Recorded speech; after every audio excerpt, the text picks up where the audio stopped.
Icebergs. Iceberg, floating mass of freshwater ice that has broken from the seaward end of either a glacier or an ice shelf. Icebergs are found in the oceans surrounding Antarctica, in the seas of the Arctic and subarctic, in Arctic fjords, and in lakes fed by glaciers. Don't forget to like and subscribe to our channel for future interesting videos. Origin of icebergs. Antarctic icebergs. Icebergs of the Antarctic cowl from floating ice shelves and are a magnificent sight, forming huge flat tabular structures. A typical newly calved iceberg of this type has a diameter that ranges from several kilometers to tens of kilometers, a thickness of 200 to 400 meters, 660 to 1,320 feet, and a freeboard, or the height of the berg above the waterline, of 30 to 50 meters, 100 to 160 feet. The mass of a tabular iceberg is typically several billion tons. Floating ice shelves are a continuation of the flowing mass of ice that makes up the continental ice sheet.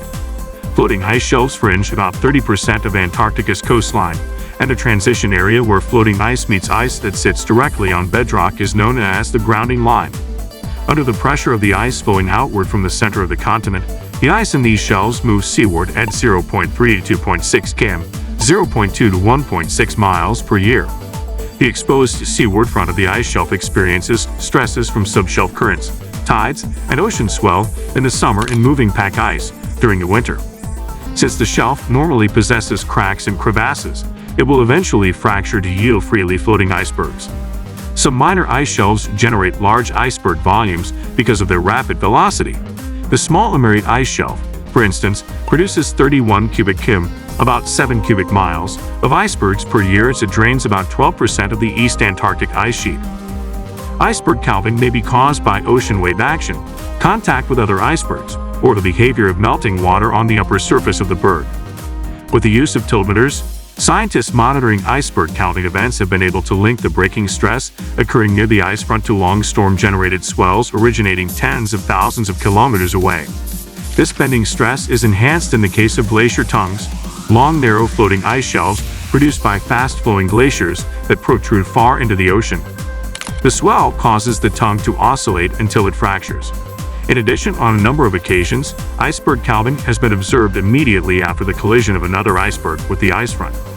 Furthermore, the mass breakout of icebergs from Larsen Ice Shelf between 1995 and 2002, though generally ascribed to global warming, is thought to have occurred because summer meltwater on the surface of the shelf filled nearby crevasses. As the liquid water refroze, it expanded and produced fractures at the bases of the crevasses. This phenomenon, known as frost wedging, caused the shelf to splinter in several places and brought about the disintegration of the shelf. Arctic icebergs. Most Arctic icebergs originate from the fast-flowing glaciers that descend from the Greenland ice sheet. Many glaciers are funneled through gaps in the chain of coastal mountains. The irregularity of the bedrock and valley wall topography both slows and accelerates the progress of glaciers.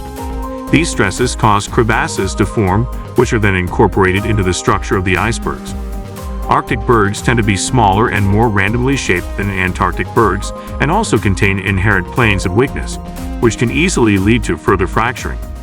If their draft exceeds the water depth of the submerged sill at the mouth of the fjord, newly calved bergs may stay trapped for long periods in their fjords of origin. Such an iceberg will change shape, especially in summer as the water in the fjord warms, through the action of differential melt rates occurring in different depths.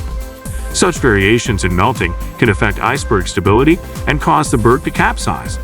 Examining the profiles of capsized bergs can help researchers detect the variation of summer temperature occurring at different depths within the fjord. In addition, the upper surfaces of capsized bergs may be covered by small scalloped indentations that are byproducts of small convection cells that form when ice melts at the ice-water interface. If you enjoyed from this video, don't forget to like and subscribe to our channel for more content. Thanks for watching.